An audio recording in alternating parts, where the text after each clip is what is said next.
Good morning students. आज हम आपके रिवाइज मैथमेटिक्स 9th क्लास के सिलेबस के बारे में डिस्कशन करेंगे। आपको पता है कि आपका कुछ पोर्शन सिलेबस का सीबीएसई ने इस पर डिलीट कर दिया है कोविड-19 की वजह से।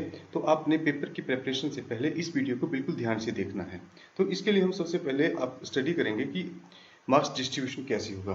तो पहले आपका है नंबर सिस्टम जो 8 मार्क्स का आएगा। तो पहले आपको पता होना चाहिए कि नंबर सिस्टम में कौन कौन से चैप्टर आते हैं। तो नंबर सिस्टम में आपकी चैप्टर 1 आता है और उसके बाद है अलजेब्रा जो 17 मार्क्स का आता है।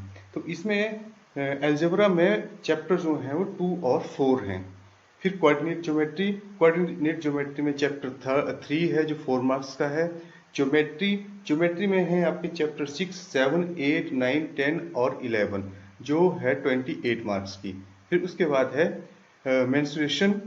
तो इसमें है ये है 13 मार्क्स की और इसमें चैप्टर्स हैं 12 और 13। फिर है स्टैट्स एंड प्रोबेबिलिटी जो है 10 मार्क्स की और इसमें है चैप्टर 14 एंड 15 जो कुल मिला के हुए 80 मार्क्स के। अब हम देखेंगे कि आपका कौन सा पोर्शन इसमें से डिलीट हो गया है। हमने रख दिया है वो कैरिकुलम जो आपके सिलेबस में है और दूसरी तरफ वो है जो डिलीटेड पोर्शन है। तो अब हम स्टडी करेंगे। पहला चैप्टर है आपका, पहली यूनिट है रियल सिस्टम। तो रियल सिस्टम में जब आप देखेंगे तो इसमें से क्या क्या डिडक्ट हुआ है आपके सिलेबस में से। इसमें से पहले है representation of terminating and non terminating recurring decimal on the number line. ये आपकी है एक्सरसाइज 1.4 जो अब डिलीट हो चुकी है। तो जब आप प्रिपरेशन करोगे तो इसकी प्रिपरेशन करने की कोई ज़्यादा ज़रूरत नहीं है। फिर दूसरा आया इसमें आपका डेफिनेशन ऑफ nth रूट और है explaining the real number is representing. ये तो आपकी 1.4 ही एक्सरसाइज थी। और जो definition of nth root of real number है ये है 1.6 का थोड़ा सा पोर्शन है और बाकी उसमें जो एक्सपोनेंट की प्रॉपर्टी वाले क्वेश्चन हैं वो आपके सिलेबस में है।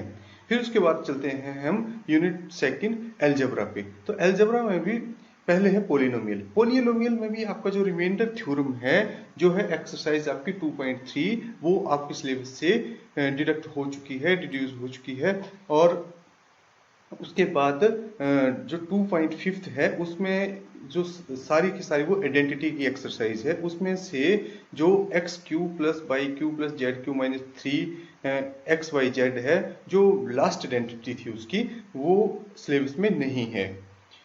बाकी आपने आइडेंटिटी सारी बिल्कुल ध्यान से करनी है क्योंकि ये बहुत स्कोरिंग होती है और बहुत ही इंपॉर्टेंट भी है examination of point of view से। फिर आगे लीनियर इक्वेशन इन 2 वेरिएबल्स, ये आपका है 4th चैप्टर। तो 4th चैप्टर में ग्राफ तो आएगा ही आएगा आपको एग्जाम में बनाने के लिए, पर जो रेशियो एंड प्रोपोर्शन की प्रॉब्लम थी वो सिलेबस से डिलीट हो चुकी हैं। आगे है चैप्टर यूनिट 3 कोऑर्डिनेट ज्योमेट्री। ये सबसे इजी है। ये आप कब से कर रहे हैं, ग्राफ ड्रॉ करने के लिए आता है, एक्स और वाई कोऑर्डिनेट को रिप्रेजेंट करने के लिए। तो इसमें से कुछ भी पोर्शन डिलीट नहीं हुआ है। फिर चले आप 4th यूनिट ज्योमेट्री पर। ज्योमेट्री में फर्स्ट है लाइंस एंड एंगल जो 6th चैप्टर है, इसमें से कुछ भी डिलीट नहीं हुआ है। फिर है ट्राइंगल्स पे। ट्राइंगल में जो कंकरेंसी वाले कंसेप्ट है, कंकरेंसी वाली सारी एक्सरसाइज आपके सिलेबस में है। बट जो लास्ट है इनइक्वलिटी वाली, ये शायद 7.5 एक्सरसाइज है जो आपके सिलेबस से डिलीट हो चुकी है। नेक्स्ट चैप्टर है क्वाड्रिलेटरल्स 8th, इसमें कुछ भी डिलीट नहीं हुआ है। फिर है सर्कल्स में जो फर्स्ट 3 एक्सरसाइजेस है उसमें आता है कि there is only one and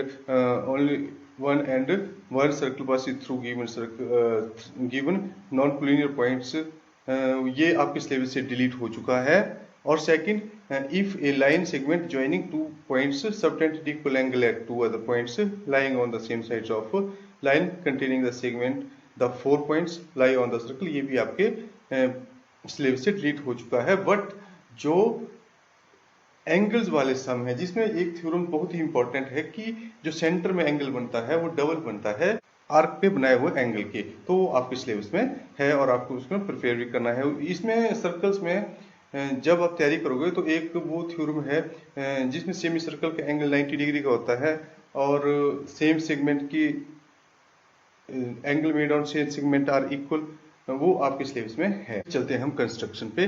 construction में तीन तरह के सम है। एक है आपको पहले जो एंगल बाइसेक्टर्स बनाने हैं, जो कि बिल्कुल सिंपल एंगल्स के होते हैं, जैसे 60, 90, 45। और दूसरा है ट्रायंगल कंस्ट्रक्ट करनी है, जिसमें टू साइड्स दी होती है और एक एंगल दिया होता है। तो वो आपके सिलेबस में है, पर जिसमें तीनों साइड्स दी होती हैं, यानी कि जिसमें पेरीमीटर दी होती है और बेस एंगल दिए होते हैं, वो आपके सिलेबस से डिलीट हो चुका है।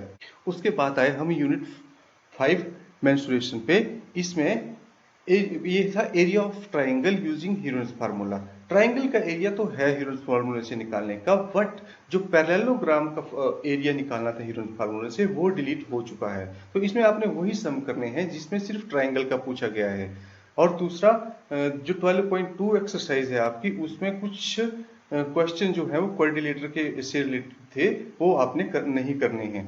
उसके बाद आया 13 चैप्टर। 13 चैप्टर में कुछ भी डिलीट नहीं हुआ है। उसमें जितने के जितने सरफेस एरिया एंड वॉल्यूम के फार्मूलेज थे, सरफेस एरिया एंड वॉल्यूम के क्वेश्चन थे, वो सारे आपने सॉल्व करने हैं। सबसे पहले आपने फार्मूलाज की लिस्ट बना लेनी है, फार्मूलाज लर्न करने हैं। अगर आपको फार्मूले लर्न है तो आप इजीली क्वेश्चन कर पाओगे। फिर सबसे इजी पोर्शन बचा अब यूनिट 6 स्टैटिक्स एंड प्रोबेबिलिटी। तो इसमें से भी स्टैटिक्स में histogram, frequency polygon, mean, median, mode of ungrouped data, ये डिलीट हो चुका है। और सिर्फ इसमें थोड़ी सी चीजें बची हैं अब, जैसे introduction to statics, collection of data, presentation of data, tabular form, ungrouped और ग्रुप्ड डाटा, वार ग्राफ्स।